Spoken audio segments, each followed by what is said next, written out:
Well, you know, I didn't want to keep you guys waiting. I was going to wear my Jason Kelsey Mummers outfit. I left it upstairs. It would have taken me an elevator, a little time to get back, and I would have been late. So anyway. Were you going to talk like him too? Yeah, I might. Might have to have a beer first or something. I don't know. Anyway, boy, it's been pretty great experience. You guys haven't had a chance to really, we haven't had a chance to really get together since the Super Bowl, the parade, maybe a little bit. But I got to say just a few things and then open it up to questions. The incredible nature of being able to see Eagles fans fulfilling their championship dreams is indescribable. And it wasn't just the parade, it wasn't just on the field with the confetti, it's every day since. And the stories, and I can't tell you how many times people come up to me, wherever it is, there's always Eagles fans everywhere, and they may just see you and start crying. They may see you and start hyperventilating. The stories they have with their mothers, their fathers, who they got to experience it with. I don't know if, you could explain it to fans everywhere in the country, but those of us who know the passion and the love for this football team and how much they've wanted the Eagles to win a Super Bowl, it's like it gets played out every day in a real emotional, personal way. And I always say we've got the best fans, we've got the best sports fans in America, if not the world, but the personal stories are what drives it to be so, so special. And then I realized I'm sort of in the exact same situation. One of my dreams was to be able to win the Super Bowl while my mom could still enjoy it. And she's 90, and she was able to, first time she's really been out of her house and probably out of her neighborhood in a couple years, and she was able to make it on Saturday to Minneapolis and be with me for the Super Bowl. And afterwards, she partied till 2 in the morning in the party we had afterwards with the Lombardi Trophy. And it meant just so much to me personally because she really, raised us since I was like 8 or 9 years old. And it's funny. The team, in so many ways, represented the best of her, and it was just very interesting because resiliency is a huge part of her life, and the ability to trust and give unconditional love to her kids. And this football team, to achieve what was accomplished, required incredible amounts of resiliency and trust in each other and love for each other. So it was kind of a real parallel universe. And last thing I would just say is, it's when I bought the team, it's been an honor and a privilege to own an NFL team, especially one where the fans are so incredible in terms of Philadelphia, just incredible. So to be able to win the Super Bowl for all of our fans was, just a dream come true. And it's really fired me up. I'm obsessed to begin with. I was obsessed with that. I'm equally obsessed to be the first team to try to repeat in a long time and try to put us in a position over the next several years to have an opportunity to repeat what we just accomplished. So on just a personal basis and on an amazing community basis, it's been an amazing experience for me and for everyone around me. One last thing I'd just say is it takes a village, and I was surrounded by really top-notch leaders all around me, whether it's Don Smolenski, our president, Howie Roseman, Doug Pederson, their staffs, the people in the building. I was so happy for all of our employees, and it's just a wonderful story, and it does take a village. You have to be good in so many areas, to be able to accomplish something very special. Anyway, happy to answer any questions. Jeff, did you have a private moment when emotions really hit you, whether by yourself or with your family? Well, it was, yeah. I mean, when the on the Hail Mary pass by Brady, when the ball dropped to the ground, and I had to look at the clock because, I didn't know if he had one more throw. You had to see if there was 0 seconds left. And it was just an enveloping emotional feeling of we just won the Super Bowl. And then I quickly got into this thing of, we're going to have to rush down there for the trophy presentation. And am I going to be able to sort of hold it together, or am I going to be the first, owner to be tearing up and not even be able to raise the trophy? And I didn't want to do that. I just wanted to, take the moment, and I sort of just got so excited. But to answer your question, there was that emotional moment, and then you got to get it together pretty quickly. And so there was both. Yeah. Jeff, you said last night there wasn't a lot of downtime, and you were coming up with ideas right off the bat on how to improve things. Yeah, it's you sort of examine yourself, because you don't know what it's going to feel like until you win the Super Bowl.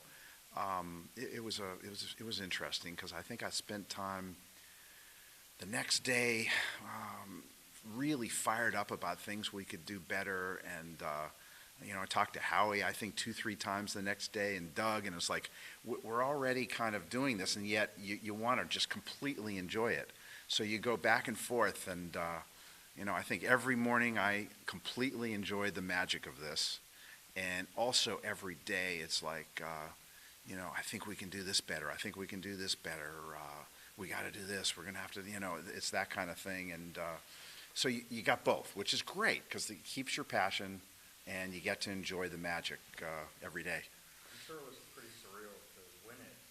Was there a moment where it finally sank? Has it sunk in yet? It sinks in every day. I mean, but the funny thing is, I've probably watched the game now 7 times.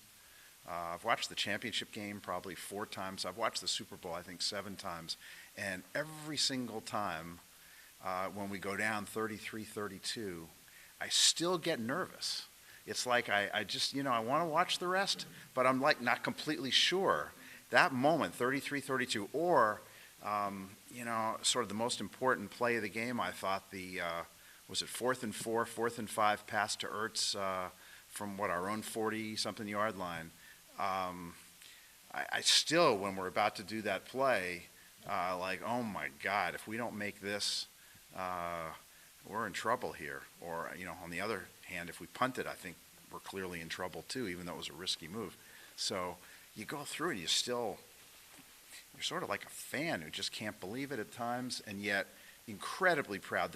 And I said it when I accepted the trophy on behalf of everybody, that what an incredible group of men and women, but I mean incredible group of players and coaches to be able to accomplish what was accomplished with all the injuries and all the situations that occurred during the season. I mean, it's almost a cliche to say, okay, they were the 2017 Super Bowl champions, but the journey was incredible for any franchise. When you look afar to what occurred here, and to lose those 5 All-Pro players and arguably the best young quarterback, MVP candidate at the time in Carson, and to have Nick be able to lead us to the Super Bowl win was just really, really impressive. And I'm, obviously amazed at the resiliency we had, and that there's so much credit here from, I would have to say, you probably would ask the question, but I'll just say it. What a coaching performance all year by Doug Pederson and his staff.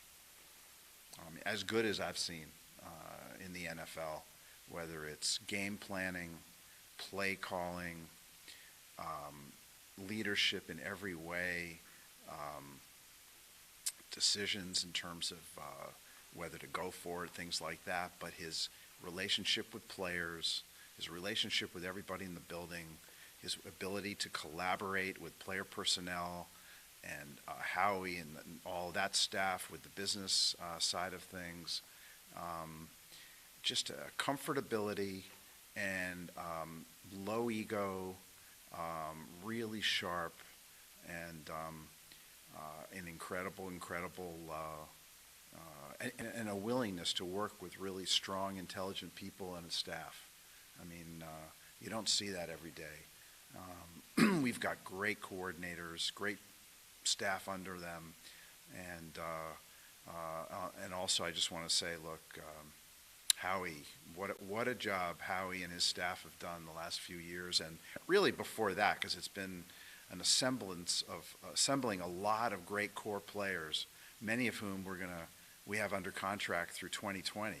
So it's an incredible situation, the number of excellent core players we have for the next 3 seasons, and the job he's been able to do and bringing, again, people around him that are really sharp people, and with great staffs. It's been impressive. So what would you propose? Yeah. Doug and Howie. Yeah. Have you considered, I know they're under contract for a few more years, have you considered an extension of this offseason for both of them? You know, yeah, it's one thing I've never talked about contracts with players, coaches, anybody. If we do something, I'll let you know, but it's I never talk about contracts. The fact that Carson and Jason Peters and Darren Sproles, Chris Magnus, and Jordan Hicks weren't able to participate in Caleb, in yep. that part, and Caleb Sturgis, how much of that do you think could help be a Super Bowl, like an antidote to a Super Bowl hangover, where there's Because a drive to get back? Yeah, I mean, I think that's absolutely true. One of the interesting things with all those guys is how involved they were. How Carson was incredibly involved with Nick, and Jason Peters, as you probably knew, was hugely involved with Big V and Lane and the offensive line, and he was really a coach on and off the field, and Sprolesy with the running backs. I mean, these guys stayed really involved, and as a credit to them, incredible the coaches to involve them. It was a real kudos to them to keep them really involved. So what kind of things can you guys do better? Like you were talking about, like right after the Super Bowl, some of those ideas. I just think you're dealing with, we gave up a lot of points to the Patriots. Couldn't stop them. So, better pass rush. Things like that.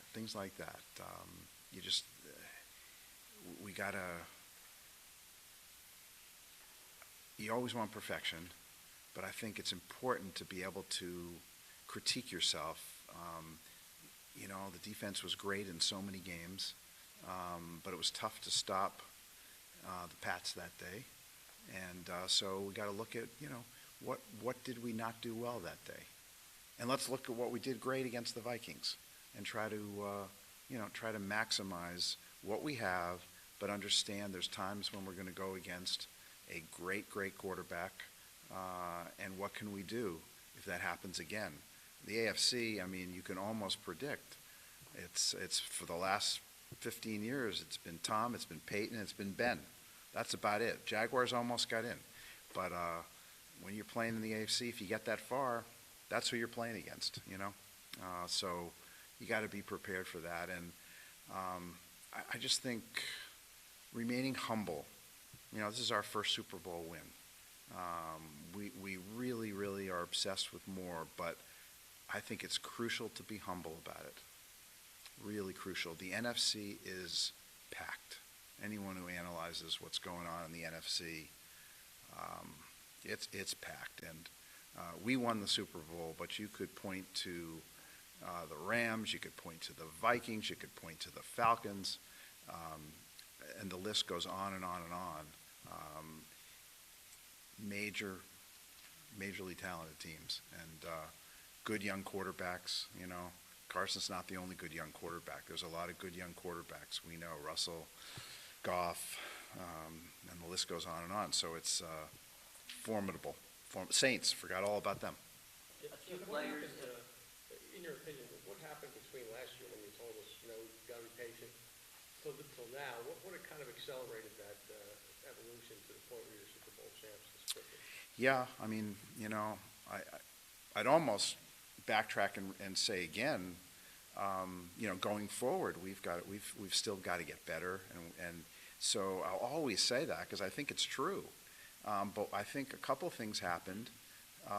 Our young quarterback grew tremendously from year one to year two, became arguably one of the very best in all of the NFL, and our players as a group were bonded in just incredible ways, supporting each other, and our coaches seemed to be able to work incredibly well with every position group, and you can't predict that going in. I know we've got really good teachers. I know we've got a really good staff, but you asked me last off season, and you could point in March. I think we spoke in March last year. 6 months before the next game, before we even signed guys like Patrick Robinson, who we didn't, and Chris Long and guys like that. We're in that similar situation today, but very hard to predict. But I think, hey, football's hard to predict. Look. A few players, as I'm sure you know, have said they don't plan to go to the White House. Is the organization planning on going to the White House? We just won the Super Bowl. I haven't had any of those discussions. I have no idea. It's just haven't had those discussions. Jeffrey, you mentioned before the season the decision to be aggressive on fourth down was sort of an organizational philosophy. Can you take us through what it took to get Doug on board with that and when you knew he's really buying into this? No, I think Doug, from the very beginning, wants all the information he can get is really where it's driven. He wants to know the odds on everything, and we as an organization believe in that, and it's a really collaborative effort. It's not like here's what the organization comes up with and then the coach executes. It doesn't work that way. It's lots and lots of meetings over situational football, and Doug believes in situational football analysis. He believes in data analysis, and it's just a great collaborative relationship. The use of analytics on fourth down has been talked about quite a bit. And what other areas of the operation are analytics featured prominently?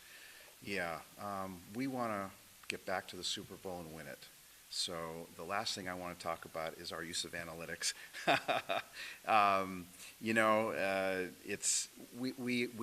We have always been for 20 years or more wanting to and utilizing whatever information we can. There's just so much information now that one can utilize. So it's just a question of where do you want to go with it? And we're very open-ended, and whether it's on the football side, the business side, we believe in if you're informed, you can make better decisions. It's nothing new. It really is nothing new. I know it gets written about a lot. It's not new. You always had certain coaches that were more attuned to the odds, I think. Parcells was really aggressive on fourth down. And Doug is just really open and, analyzes based on data. What about player tracking, Jeff? The RFID. Yeah. Yeah, interesting. Yeah, I think it's, obviously it's about to happen, and not just your own team. So it's a real opportunity. Again, that's just what are you gonna do with real-time data? Because it's the first time you're going to have real-time data on every other player in the league as opposed to just your own, and that's a big deal. So we'll talk more about it, as it evolves. But I think how a team utilizes that data can produce major advantages. Jeff, last offseason, Jason Peters wanted a contract extension, and he got one, and he credited you with kind of helping to spur that along. Do you find the urgent times with foundational players like stuff like Brandon Graham, that he wants his own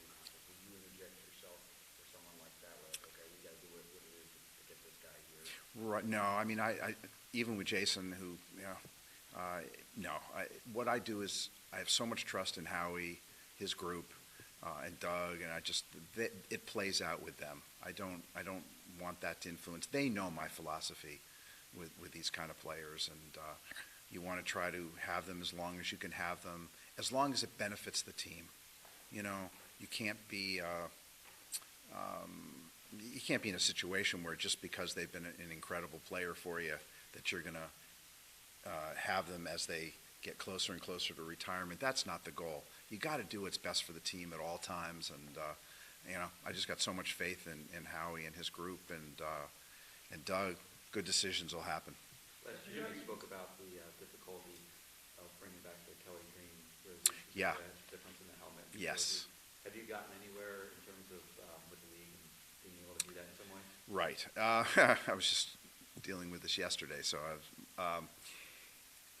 what we're hoping to have happen is, I don't know if I mentioned this last year, the whole key was we want a Kelly Green helmet to go with the Kelly Green jerseys, okay?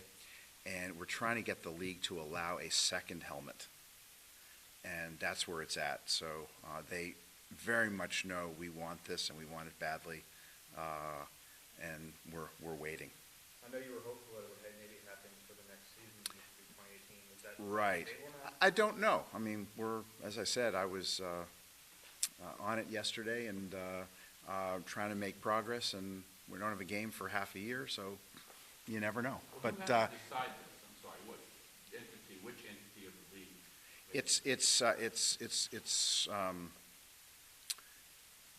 I don't know what entity of the league, but in the end, it's probably the commissioner. They have to decide, do they want to go with a plan that would be a two-helmet plan for the NFL? That's not what we do now. It's a one-helmet league.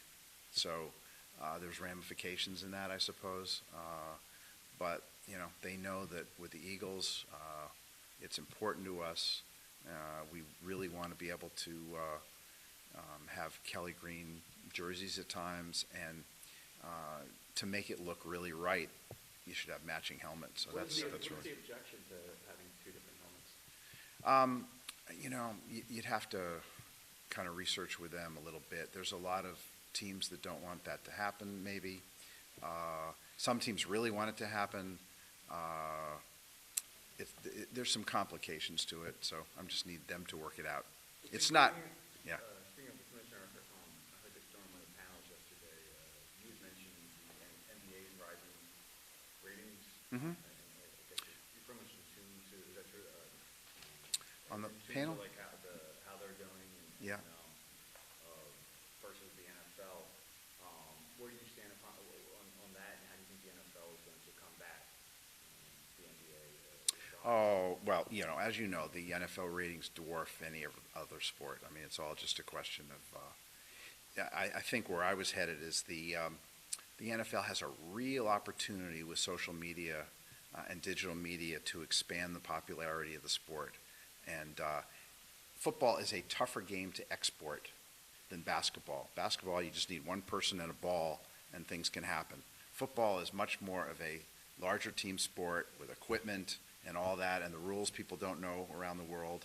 So, you know, my point is, by investing in social and digital media, we have a chance to really expand the popularity of the NFL, both domestically and starting much more internationally. So, and the NBA has been good at doing that. They're a more exportable sport.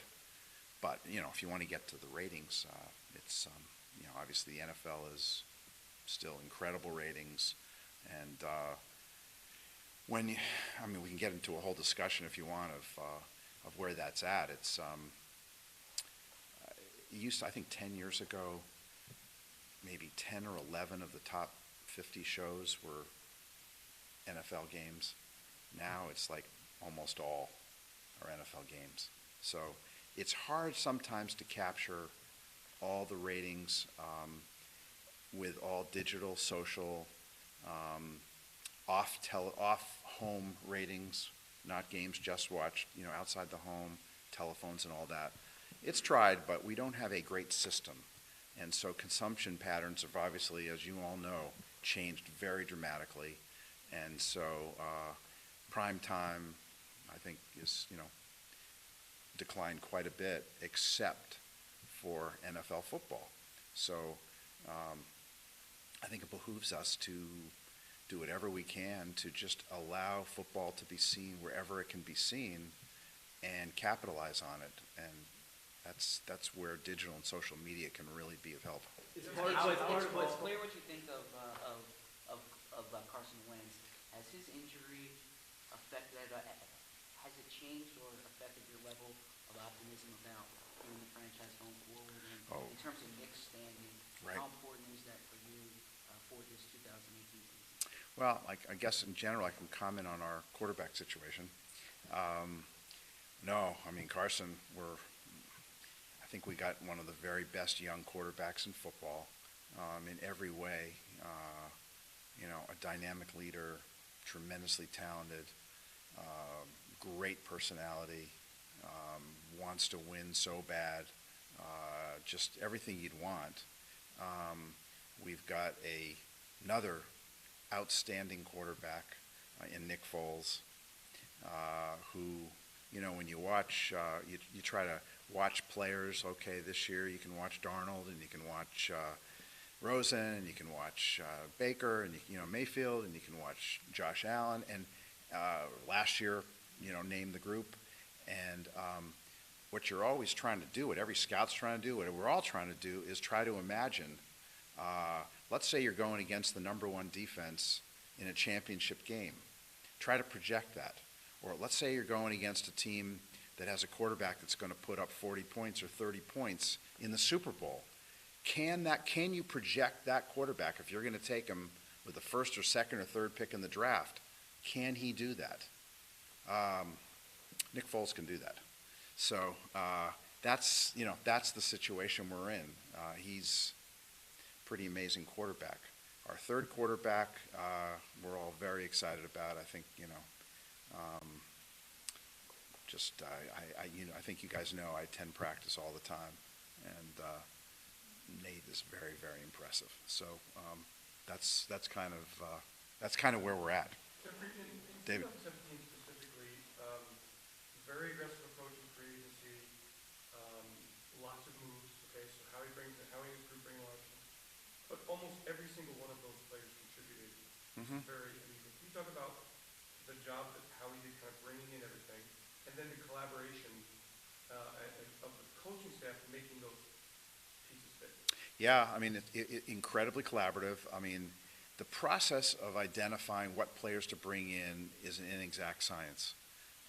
But we, as a group, Howie and his staff, the coaches, they spend so much time together. They're on the same page. They know the kind of players that they're looking for, and they're looking for players that for some reason may be overlooked or a gem or whatever it is, and different circumstances. And,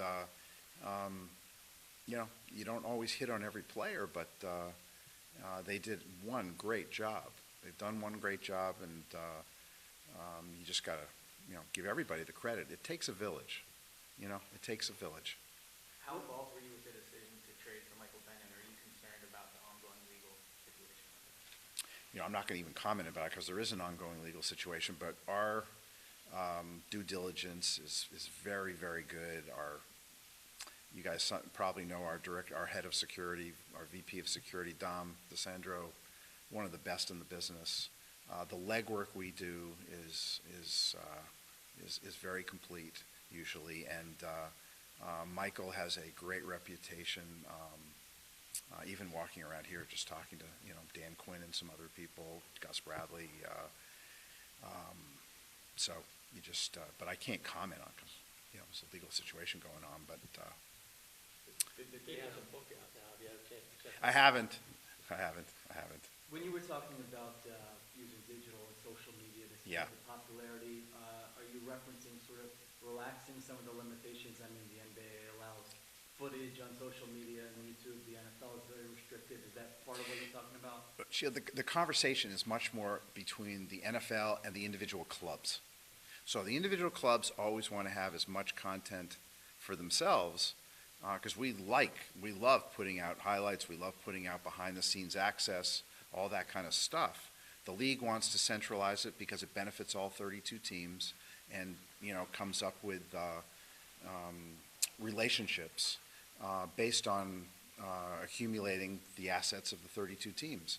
So we try to, in everything, maximize each. But there's always that sort of discussion of should the teams have more autonomy and what we can release. And we're always sort of, we feel we're pretty proactive and progressive about it, and we'd love to be able to maximize that. But I think one of the things you see with the NBA versus the NFL is you get tremendous amount of followers, like on Twitter, for some of the young superstars or some of the superstars in the NBA. The numbers are unbelievable. Television ratings, it doesn't match up exactly, but so I think there'll be, a time when maybe the young stars in the NFL will have more Twitter followers than they do now, and that's kind of the direction, I think, of, where social media is going. In your past sentence, you've spoken about the globalization of the game. Yeah. How important is it for you that the Eagles are playing in London next year? Yeah, I'm really excited about it. London has become a hotbed for American football. Every game sells out instantaneously, and it's an incredible city, as we all know, and I'm very much looking forward to it. And, first time we've really had a chance to go over there, and, nice to go over as Super Bowl champs. So that's it's going to be a big game. We're playing an outstanding football team in the Jaguars, and but I'm very much looking forward to it, and I think London has a chance to be a franchise someday in the NFL. What about the decisions made today, particularly the lowering the helmet? Yes. Were you surprised that came up? No, I was really. I thought it was crucial that it came up. We've done so much research and investigation on what creates the real concussive plays in the NFL, and it became obvious that so many of the plays are through the lowering of the helmet and using the helmet as a weapon. And this, I thought, was very important that we try to eliminate the helmet as a weapon. It's also bad for the person who's perpetrating it because a lot of injuries happen by the player who's actually lowering the helmet and hitting. So it's not just helmet to helmet. This is meant to eliminate the use of the helmet as a weapon anywhere. And that's, I think number one priority for the NFL is to make the game as healthy and safe as possible. Is that going to be hard to legislate on the field? I don't think so. I think it's going to take a combination of ejections, fines, penalties on the field, suspensions potentially, and I think you can, over a short period of time, make sure that you have very few. And I was very much wanting to see this get accomplished, and we voted that today, and I think it's a big deal. Yeah. Thanks, guys. Yeah. We